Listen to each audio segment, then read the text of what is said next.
Olá! Já parou para pensar que as fronteiras entre as gerações parecem estar cada vez mais fluidas? Sabe, roupas, gostos musicais, até o jeito de falar. Às vezes, a gente olha para uma família e fica meio difícil saber quem é o pai e quem é o filho. Pois é, hoje a gente vai mergulhar de cabeça no fenômeno que explica exatamente isso. E a grande pergunta que vai guiar nossa conversa é essa: o que acontece quando pais e filhos se tornam, ou pelo menos tentam se tornar, iguais? Que tipo de dinâmica isso acaba criando dentro de casa? E, claro, na sociedade como um todo. Para a gente conseguir entender essa inversão de papéis, o primeiro passo é dar um nome a ela.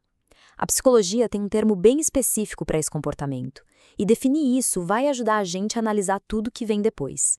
E o termo é adultescência. A definição é bem direta, olha só. É um fenômeno em que adultos começam a adotar comportamentos, atitudes e até um visual que a gente normalmente associa aos adolescentes. Pensa naquela mãe que faz questão de usar a mesma roupa da filha, ou no pai que quer ser o melhor amigo do filho, indo em todas as festas, usando as mesmas gírias. É essa busca por uma juventude que parece não ter fim que caracteriza o fenômeno. Agora, olha que interessante o que isso quer dizer na prática. De um lado, a gente tem o papel esperado do adulto, né, que é estabelecer regras, dar uma orientação, ser uma figura de autoridade. Do outro, o do adolescente, que é buscar a aceitação do grupo, testar os limites, desafiar essa autoridade. O que a adolescência faz não é só confundir isso. Muitas vezes ela inverte completamente esses papéis. O adulto, para ser aceito pelo filho, acaba evitando impor regras. E o adolescente, sem ter essa referência, fica sem ter contra o que se rebelar para se construir como indivíduo. É exatamente nessa inversão que mora o problema.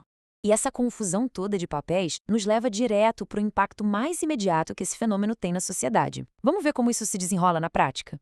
A consequência principal é, basicamente, a erosão das estruturas. Quando os papéis se invertem, a hierarquia entre as gerações, que é uma base para a organização da família e da sociedade, começa a desmoronar. E isso aparece de duas formas bem claras. Primeiro, a quebra da autoridade. Quando um pai ou uma mãe quer ser só um amigo do mesmo nível do filho, a capacidade de dizer não, de impor um limite, simplesmente se perde. É como trocar o papel de autoridade por popularidade. E segundo, a quebra da diferença geracional. Essa diferença não é sobre um ser melhor que o outro, mas é ela que permite que experiência e os valores sejam passados adiante. Sem ela, a referência se vai. Então, a gente chega no ponto mais crítico de todos: o perigo que essa inversão toda representa para o desenvolvimento saudável dos próprios adolescentes. Isso pode soar até meio contraditório, né? Mas vamos entender o porquê. É que, psicologicamente falando, o crescimento na adolescência depende de uma coisa fundamental: oposição. E calma, não se trata de conflito por conflito, mas sim da necessidade de ter limites claros. Limites contra os quais a pessoa possa se testar e, assim, construir a própria identidade. E aqui fica bem claro como o processo deveria funcionar. Pensa assim: primeiro, o jovem testa os limites. É o que se espera, é natural da idade.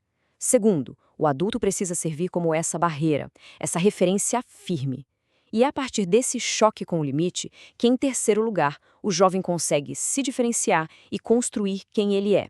Se não tem barreira, o processo todo fica comprometido. A gente chega, então, no dilema central que a adolescência cria. Porque essa falta de papéis bem definidos não deixa um espaço vazio, não. Ela preenche esse espaço com outra coisa. E essa frase, nossa, ela resume tudo de um jeito perfeito. Quando ninguém sabe quem é quem, abre-se espaço para confusão. Essa citação captura a essência do problema. Essa ambiguidade de papéis cria um ambiente onde ninguém sabe mais qual é o seu lugar, o que se espera, e isso é algo que desorienta profundamente, principalmente quem está em plena formação. E para fechar nossa análise, fica aqui uma pergunta para a gente refletir um pouco. Se as fronteiras que definem os papéis e as responsabilidades entre as gerações simplesmente se dissolvem, que tipo de futuro a gente está construindo? O que acontece quando as referências desaparecem?